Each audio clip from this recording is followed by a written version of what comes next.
Hello and welcome back to Cowley Unplugged. This is Dylan.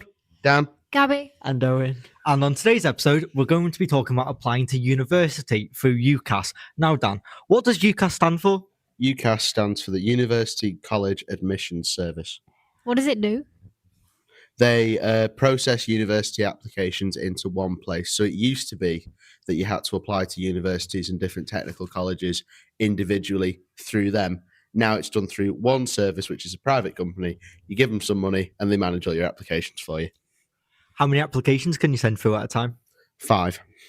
So any one person can apply to 5 different courses or 5 Yes, different universities? 5 different universities or different courses, yes. Oh, and you applied to the same university a couple of times, didn't you? Yeah, I applied to Edge Hill. I think it was 3 times. Mainly because my last one, I didn't know what I wanted to do, so I just threw it in there because why not? Because you liked the university. Yeah, because I like the university, but it was also a case of it was local as well, so it was quite an easy option. Gabby, you've been applying to medicine, haven't you? Yeah. How's that gone? Is there any differences between a normal UCAS application and a medical application? I suppose with medicine, you still have to write a personal statement, you still have to apply, but there are quite a few big differences. For example, with any other course other than like medicine and dentistry, I'm not sure about veterinary science, but you can only apply to 4 different medical universities, and your 5th one has to be a backup choice because it's so competitive. So for me personally, I picked Edge Hill, Uni of Liverpool, Keele and UCLan. And then my 5th option was Biomed at Edge Hill. Another big difference is you have to send it in early. So the deadline this year was the 15th of October, as opposed to, was it January for everybody else? It was quite late. Yeah, at the end of January. 29th of Jan for everybody else. So it is quite early. That was quite difficult. Also, you have to take the UCAT, which is a clinical aptitude test, and that is probably the worst test I've ever done in my life. It's horrific. I mean, you took that too, didn't you? Yeah, I also sat it, and it wasn't great at all. No, it's not fun. Wouldn't recommend it for fun. And another big difference is you have to do interviews for every course, and they're in the form of MMI, so multiple mini interviews, and yeah, they're the big differences. Yeah, interviews are quite common in the very competitive top-end universities. Manchester do quite a few interviews, and specific courses as well, like pharmacy. Your pharmacy, that's what I was just about to say. And a few engineering ones will require interviews as well. But it all depends on your university you're applying to. How did people choose the universities that you wanted to apply to? How did you choose, Dylan? So my main choice was Edge Hill, and I probably picked that because it's local, and my main interest was teaching. So I looked around at all the top teaching universities, and Edge Hill came up straight away. Definitely. But they're also quite a good university for lots of other courses. Mm-hmm. They're just an all-round good university. I then went on to an open day, and the campus was amazing. I felt right at home straight away. Yeah. As soon as I turned up, I was like, yeah, I can see myself being at this university. I found my way around about 10 minutes, and I was just familiar with everything. Everything's just in a nice area, and it's just practical. Definitely. I think that's super important to really feel at home where you're going to university. Some people will probably disagree with me, but I think you're spending 3 years minimum there. I mean, I know for you, Dylan, it's 4. For me, it's 5 as well. So you're spending a lot of your time there. You really want to feel at home and comfortable there. What do you think, Dan? Yeah, I think it's really important for it to be a comfortable environment. So if you go round the university and you don't like it, I'd suggest that you don't pick it because, yeah, it's about your course, but it's also about, the accommodation, where you're going to live, what are the facilities like, because it's not like, you're just living in an apartment and that's it.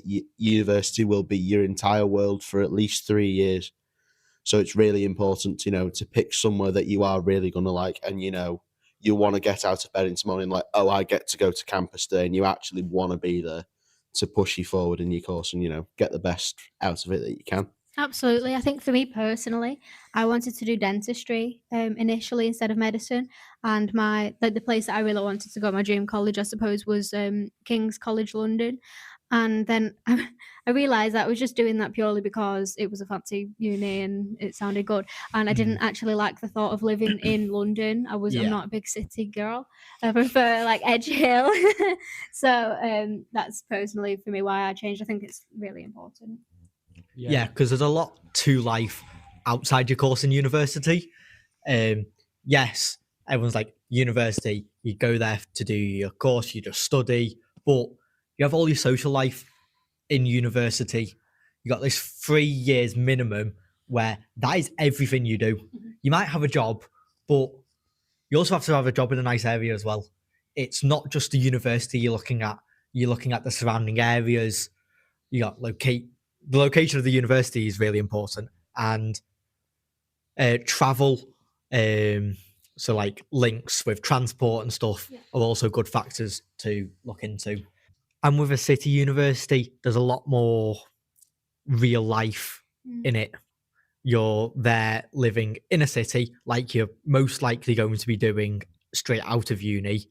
You've got that chance to mature, make more choices about what you're doing, because you could be right next to a pub and you've got that chance to make those mistakes.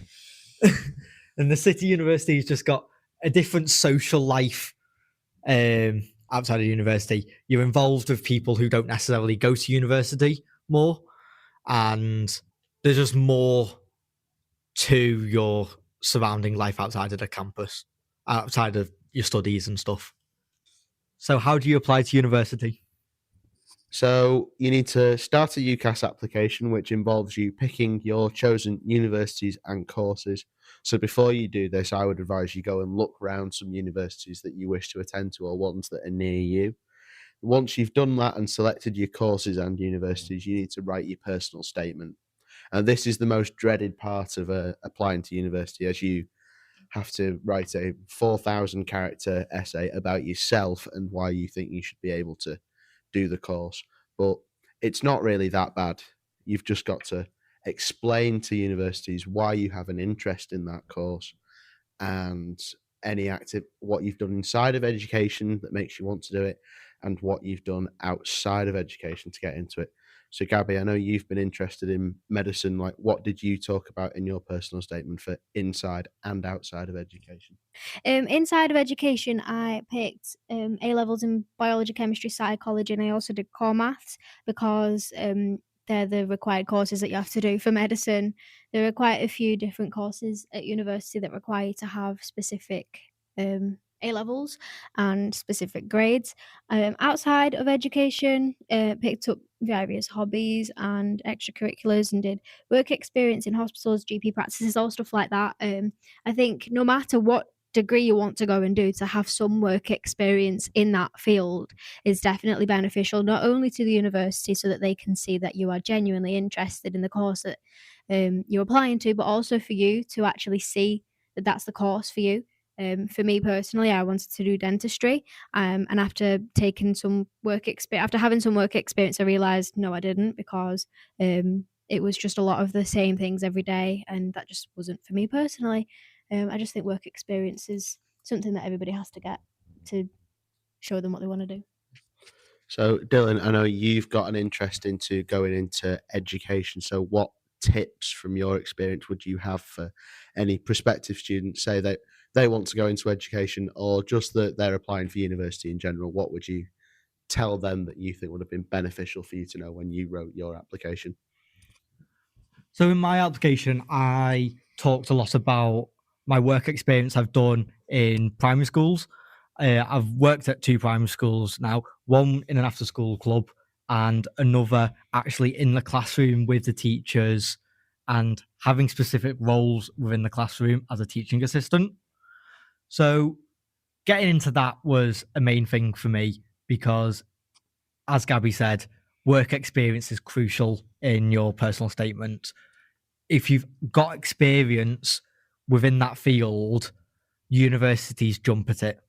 They see it and they go, right, that's a candidate who's actually going to put effort in they're going to focus, they're going to work and put the effort in to get those grades, get that high degree, get that first class degree, actually push themselves more than the average student. I've also done a lot of volunteering within scouting. So I'm currently a beaver leader and I've been involved in scouting since I was 4. But you can get involved in leading a local scout group without any scouting experience. And it's just an extra thing to add into your application. And it doesn't have to be about the field. Volunteering in general just helps an application process. Yeah, I agree. I like you say, volunteering is a very good thing to put on your application, but it's good to remember that that isn't the main brunt of your application as well. So I think mine was split up into possibly 4 or 5 different sections, talking about obviously like Dan mentioned what you do in college, what you've done out of college, like you're interested in the actual course themselves. And I think the main thing is you're not going to write it first try. It's not going to come out perfect, and you're probably going to read over it and go, oh my god, that was absolutely terrible. And if you don't, congratulations, because you're part of a minority there. It took me a lot of editing to get to where I wanted it to be, and I was very much pushing the character limit of 4,000. And there was a lot of work to either get it up to or reduce, depending on what I wanted to add or take away. So I think definitely doing like your first draft and sending it in to get like looked over. Maybe not your first draft though, because obviously there will be quite a few flaws with it. I think sending it once you've got a draft that you're happy with is better, because then you can really get into like nitpicking the exact parts that need to be improved upon, which I think just really helps. Also, I think it's quite hard to nitpick at your own work. So I know for me, it helped a lot to send it to some of my friends, because when it's someone else's work, you can be more honest and brutal with it. And that brutal honesty really helps the application process because it pushes you to be your best. And if you're scared of sending it to your friends, that kind of indicates that there might be something wrong with it as well. So it really helped me to send it to Gabby and Josh and just a few other people before I sent it actually to college. And maybe you don't have to send it to the person who covers UCAS applications in college. Send it to a teacher you really get on with. That also helps, because if they are willing to spend that time with you, they can get that sorted because they've done application processes before, and an application process is the same everywhere, whether it's job and UCAS, and it's just a good skill to get into. Yeah. So from this year onwards, UCAS's personal statement system is changing quite a bit. So for those who are wanting to apply to university in the future, some of this will now be a bit out of date because of how we did it, because the process is changing. So for writing your personal statement in the future, it won't just be you have 4,000 characters, tell me about you. You will have 3 set questions for your UCAS application that you will need to answer. So the first one that you need to answer is, why do you want to study this course or subject? That's your opportunity to showcase your passion and knowledge for your chosen subject and demonstrate to the universities why you'll be good at it and where your ambitions with it in the future lie.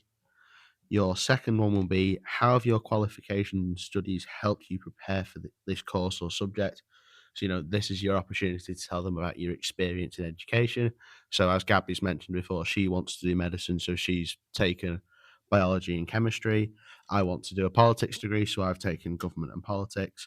You need to tell them about, what those A-level courses have done to prepare you to go up to, higher education. And then the final question will be, what else have you done to prepare outside of education, and why are these useful? So Dylan's already talked about, that he's been into work experience with schools and, his role as a beaver leader. It's really important to discuss that so you stand out from the crowd. I've actually put the time and effort in, not just I have to be in education, I've chosen to do this. It shows that you are fully willing to participate in your chosen subject. And that is how UCAS applications are changing in the future.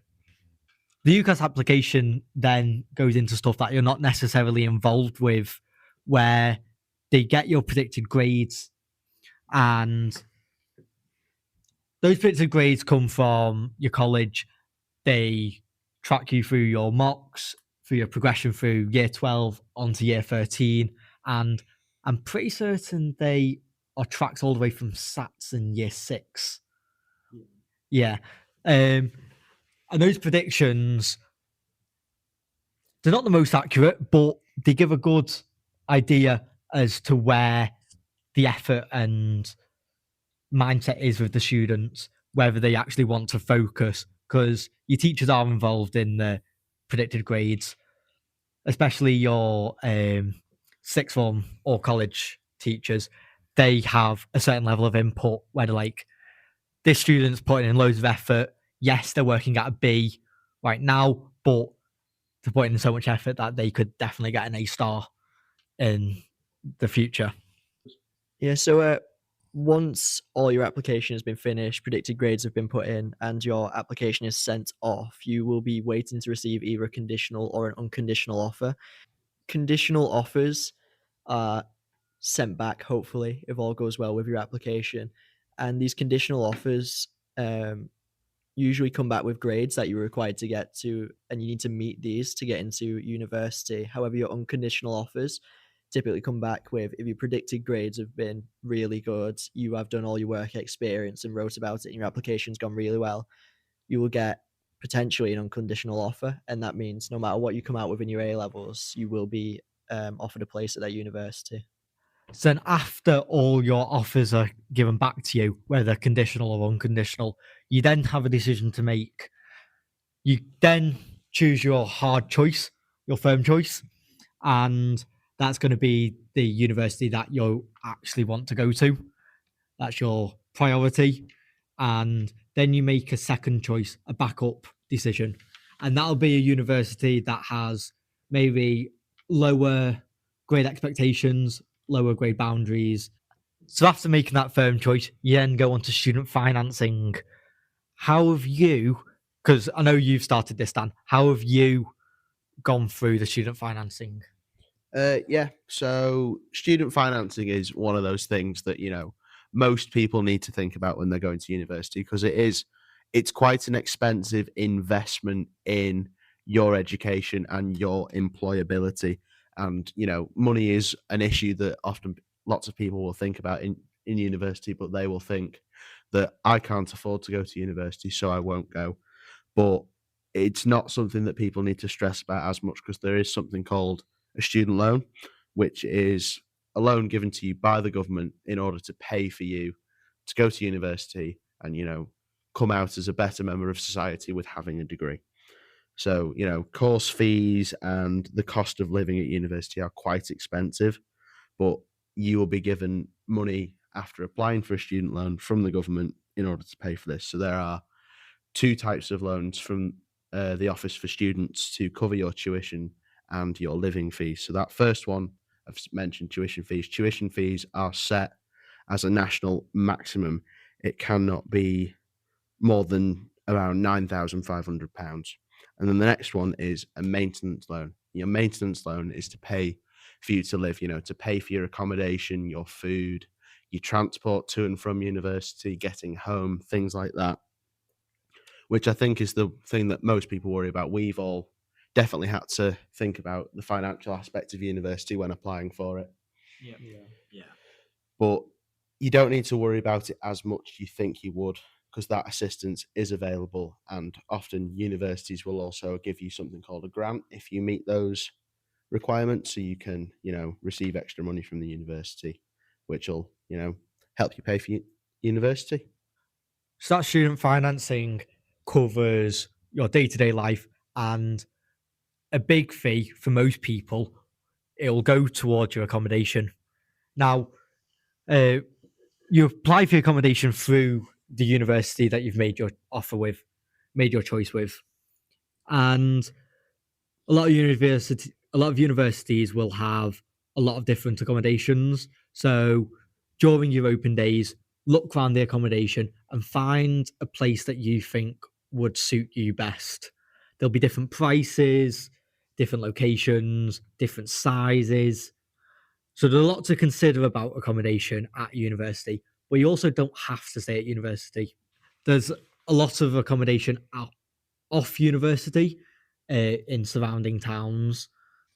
You also, depending on what university you go to, don't have to get any sort of accommodation. You're more than welcome to live at home, and I still have like the whole comfort of living at home, rather than having to worry about going for accommodation and all the extra costs that come with that. Thank you for listening to Cowley Unplugged. We hope that this episode about university applications has been useful for anybody who wants to apply to university in the future. Make sure to follow Cowley Sixth Form on TikTok, Instagram, and Facebook. And make sure to follow us on Spotify to keep up to date on when we publish new episodes. Bye! Bye. Bye. Bye.